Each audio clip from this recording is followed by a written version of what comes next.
Hi, it's Linda McKendry here, merchandising consultant for small independently owned and operated retailers. And we're looking at the ABCs of effective displays. And part one, we gave you the list of the A's, the B's, and the C's. Part two, we're looking at the A words.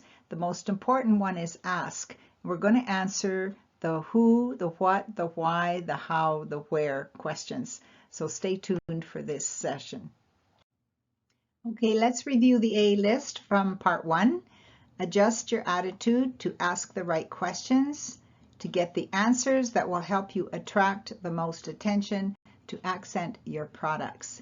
Ask the right questions are what we're going to look at and how they can be answered in the display. Okay, we're going to ask ourselves the what and why question, which also helps us to know the who. So the first thing we want to look at is, what do I want my displays to say? Every display tells a story. What products do I want to feature? What props do I need for placement to hold up to be seen better? For presentation to hold on the customer's eye? Should I display in a group, a similar price point, or all alone, a high price point? What statement does the product make? What image does it have? And is it consistent with my business image? Which would be your price, your place, your people, your product, and your presentation. They all have an image, and if you've missed it, you can go back and watch how to polish up your store's image, which is your identity.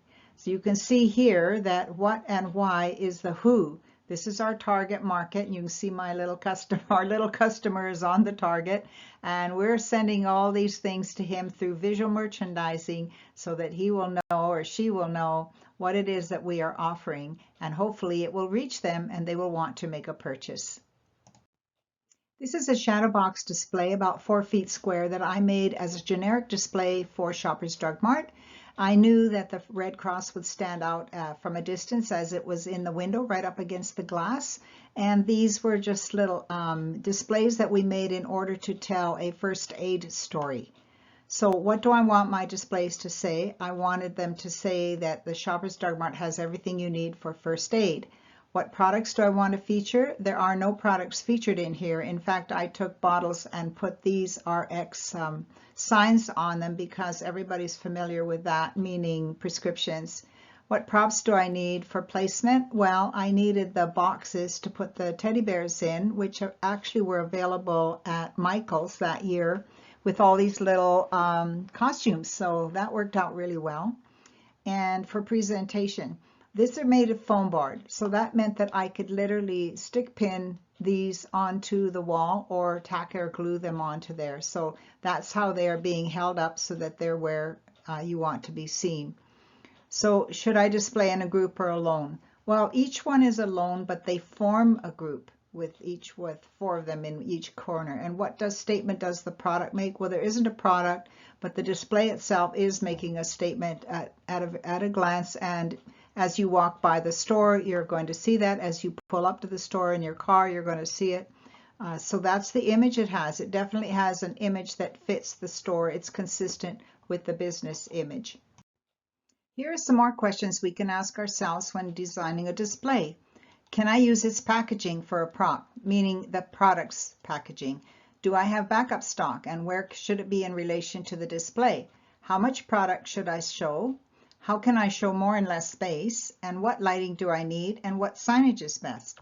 Well, here's an example of another shadow box that I did for that same store. The theme that they wanted was colds and flus. So you can see that I have a lot of the packaging for props. In the case of this teddy bear, the packaging here is a prop for his leg, and here this packaging is a product for this package. Here we have a package of a Kleenex box for the teddy bear to sit on. It's a prop for that. And in these are actually hot water bottles that I put in there. They represent kind of comfort when you're not feeling well. Teddy bears represent comfort when you're not feeling well. And of course the mugs, which belong to the store or that are available in the store, were the products that I used for props to put the lozenges in. And here we have the cough syrup. So how much product should I show? I'm actually showing every one of these boxes is a different item. and they all represent lemon and lime flavored, so that's why I have the artificial lemons sitting in there. And you can see that we don't need signage. We don't need signage because we've already got that on the boxes. And we don't need lighting because these are sitting smack up against the glass. They get daylight during the day and night light from the awning outside over the sidewalk. And when we show more and less space, you can see how we really cozy them up. We put the tall things at the back, short things in the front. Even these little teddy bears were on sale in the store in their gift department. So that made sense to tuck them in as well because they all came with the theme. So if you haven't seen my video series on themes, creating theme displays, you can go check that out as well. Let's look at where and how. Where will this display have the greatest impact? Front windows, front of aisle or end of aisle, or as a feature display where there's cross merchandising? So let's take a look at this display in a garden center. We have a feature display, it's cross merchandised. These are products that they sell, and then they have their water plants in there on display and surrounded by a few other items that they sell. So this is an outdoor. They're making an impact for this in the outdoor. At the same time, they have this display on the inside of the store, which we would consider the end of aisle because this is where you turn around at the end of the aisle, and this is where you come in and see these items. So these are all displayed. This is also kind of a feature display, and what you can see here is also tucked in the table and chair sets, the little bistro sets that they sell. I think the hat on here is kind of cute because it just makes, and there's a magazine actually on the table, so it helps people to visualize a little bit of what they could make their garden space or patio look like even in a very small area. So these are really, really impacting in terms of whether one is outdoors or one is indoors. You can kind of show people that they can do both. Okay, let's ask ourselves the question, how? How can I reinforce the image of the display? How can I display the FAB, which is features, advantages, and benefits? So let's stick with the garden center for a minute. We can see here that we have, it's like a feature display because it has a lot of cross-merchandise products in here. The key thing I want to show you or point out is that the fountain and the water feature, it actually works, and they've got it all displayed so that you not only see it, but you hear it, and you can come up close to see how it's working there.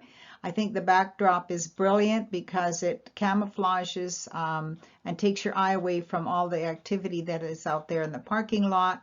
And then here they're showing the paving stones that you can cover your grass with them and walk on them. They're showing the other paving stones and bricks that you can make borders for to surround the features you want in your garden. They've got a stand here that separate one area from another. Over here they've got one of their benches. So you can see a lot is going on in this display, but it reinforces the image and it definitely helps to feature the features, advantages, and benefits of their product. In addition to that, we have something smaller and more close up. Here's a little display that you can see is featuring these outdoor sandals, and to make it look more outdoorsy, they are enforcing the image by having a poster of outdoors in the background. They have the shoes set out on some moss so you could actually touch and feel them and examine them and put them back where they are.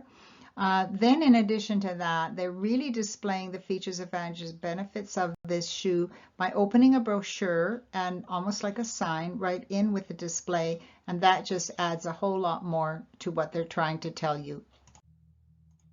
Okay, we looked at the list of the ABCs in part 1, and we just finished part 2. We looked at the basic right questions to ask, and these are the questions I ask myself when I'm creating a display or planning one for a client.